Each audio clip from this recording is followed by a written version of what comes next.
Desde Chicago, Beto O'Rourke recibió el premio al Ciudadano del Año del Paso, Texas, viajó a Nueva York para someterse a una entrevista con la mítica Oprah Winfrey, asistió a un concierto de Metallica, fue al estreno de un documental sobre su frustrada candidatura al Senado y 3 días más tarde se paró sobre una mesa de un coffee shop de la pequeña ciudad de Keokuk, en Iowa, para anunciar su candidatura a la presidencia de Estados Unidos 2020.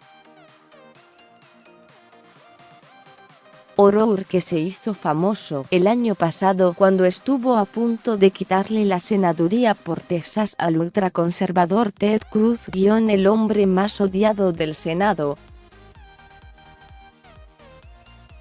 Hizo ilusionar a los demócratas.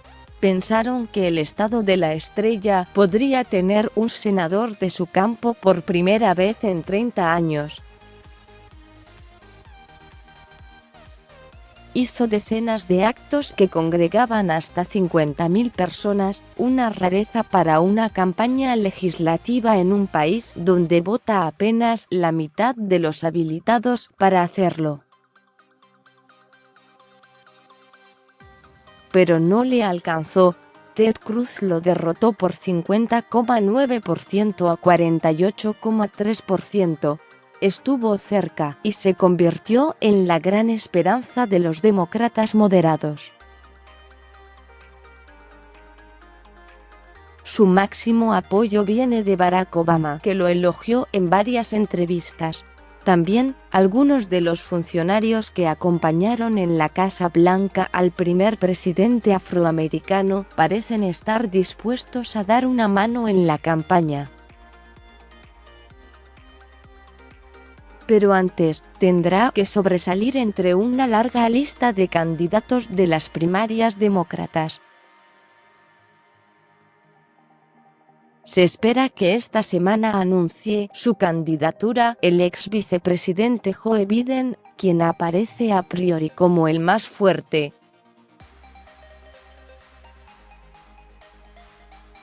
Pero también tiene al socialista democrático Bernie Sanders, con un impulso muy fuerte de los jóvenes universitarios. La senadora Elizabeth Warren con su agenda firme y progresista, o Kamala Harris, californiana con el apoyo de la comunidad negra. Y está la característica que beneficia y hunde al mismo tiempo a Beto. Es liviano, apela a la unidad y a las buenas ondas, de discurso básico, sin pasado que lo condene, con muy pocas ideas nuevas. Pero probó su empuje y poder cuando recaudó más de $6 millones en el primer día de campaña, superando a Sanders, que cuenta con una red ya muy aceitada en todo el país. Robert Francis O'Rourke, 46 años, es de ascendencia irlandesa, criado apenas a 3 kilómetros de la frontera con México. Habla español muy bien y sus amigos hispanos de la escuela primaria lo apodaron Beto. Viene de una familia comprometida con la política. El padrastro de su madre fue subsecretario de Defensa del gobierno de John Kennedy. Su padre tuvo varios cargos estatales y organizó la campaña texana de Jesse Jackson en 1984 y 1988 hasta que se pasó al Partido Republicano. Beto fue un adolescente rockero y fierrero informático. Tuvo una banda punk llamada Foss, en la que tocaba el bajo, y otra denominada Suedes, en la que ejercía de baterista. Al mismo tiempo, formó parte de un grupo de hackers, Cult of the Dead Co., bajo el seudónimo de Psychedelic Warlord. Se metió en unos cuantos problemas y hasta pasó algunas noches en comisarías. Finalmente, la carrera musical no prosperó y fue a estudiar a Columbia University, en Nueva York, de donde salió con un insulso título de bachelor en literatura inglesa. Pero su verdadero interés era la política. Fue pasante en la oficina del congresista Ron Coleman. Pero no quiso engrosar las filas del brain drain, el éxodo de los jóvenes profesionales desde sus ciudades de origen hacia las grandes ciudades, y regresó a El Paso para iniciar un negocio asociado a su segunda pasión. Fundó una exitosa compañía proveedora de servicios de Internet mientras despuntaba el vicio político, participando de diversas organizaciones sociales y editando el periódico Stanton Street. Cumplió 2 términos como legislador de su ciudad hasta que en 2012 fue electo representante texano en el Congreso de Washington con el apoyo de los votos hispanos. El irlandés aparecía como más pro-inmigrante que los candidatos de origen mexicano. Fue reelecto otras 2 veces con casi el 70% de los votos, hasta que en 2018 vio una buena oportunidad para enfrentar en la carrera al Senado al candidato de Donald Trump, el ultraconservador Ted Cruz. Recibió el apoyo editorial de todos los grandes periódicos texanos, desde el Houston Chronicle hasta el Dallas Morning News, y de grandes estrellas de la música, los deportes y Hollywood como Willie Nelson, Beyoncé, Khalid, Aaron Jones, Eva Longoria, LeBron James, Jim Carrey, Travis Scott, Ellen DeGeneres, Lin-Manuel Miranda y Kelly Rowland.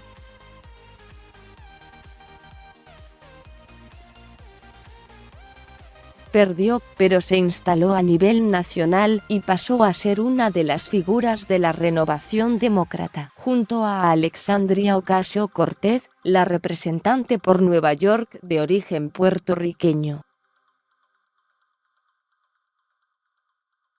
Y comenzó a utilizar frases y tácticas de campaña que conectan con los más jóvenes, mostrar un optimismo a prueba de balas y una seguridad en sí mismo que puede competir con la de Vladimir Putin.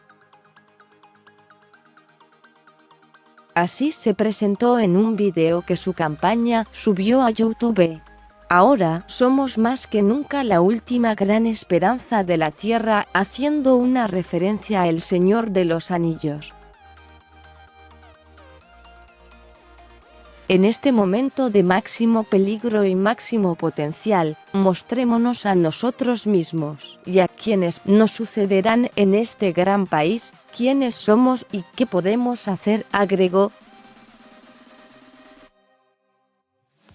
El ex estratega de la campaña de Barack Obama, David Axelrod, elogió a O'Rourke en repetidas ocasiones. Asegura que su visión proviene de la creencia de que, a través de la política, podemos lograr un propósito más alto. Beto tiene una habilidad especial, como lo hizo el presidente Obama, para hacer que la gente crea en la mejor versión de Estados Unidos. Y el mismo Obama dijo que los votantes ven en Beto una autenticidad que es similar a la que vieron en mí. Se siente claramente que basa sus declaraciones y sus posiciones en lo que realmente cree. Pero no todos comparten que O'Rourke es un candidato preparado y con la experiencia necesaria para enfrentar primero a sus contrincantes demócratas y después al inoxidable Trump. Alexe Farb, de la prestigiosa revista liberal The New Republic, cree que no se puede comparar a Beto con el presidente Obama. Las similitudes terminan en la calidad política más inefable de la autenticidad. Obama lanzó su campaña política en 2007 argumentando que el voto bipartidista de la guerra de Irak fue un error histórico, que la atención médica universal era una necesidad moral y que nuestro sistema económico era peligrosamente injusto. O'Rourke carece de cualquier plataforma. No tiene una idea firme, y sabemos poco acerca de sus posiciones políticas más allá del centrismo blando que exhibió en el Congreso. La decisión de O'Rourke de pasar los últimos 5 meses haciendo blogging, escribiendo en su página web, podría verse como un intento de reforzar otra debilidad: su falta de una biografía particularmente convincente. Sobrepasar los 20 años como músico sin rumbo, como lo hizo O'Rourke, no es algo que convierta a nadie en un líder.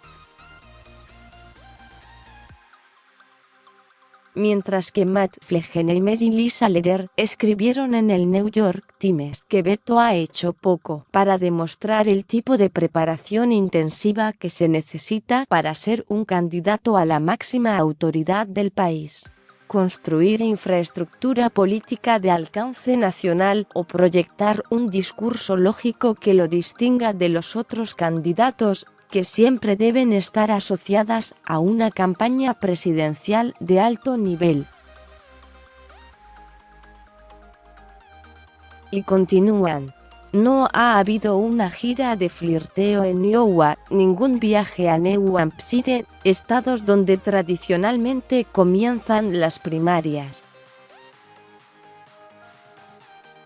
El señor O'Rourke no tiene preparada una campaña como la que se puede esperar después de su frustrado intento en las legislativas, el tipo de operación con la que cuenta un candidato más experimentado como el ex vicepresidente Joseph R.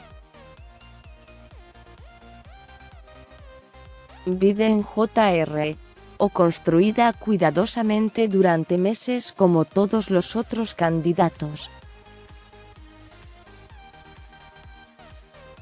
O'Rourke no responde a estas críticas y usa la ambivalencia discursiva, que hasta ahora le dio resultado.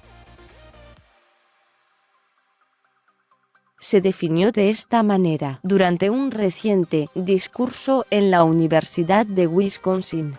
En Texas, Ted Cruz me llamó socialista. Soy demasiado liberal para Texas. Fuera de Texas, la gente dice, es realmente un demócrata. Creo que él es un republicano cercano.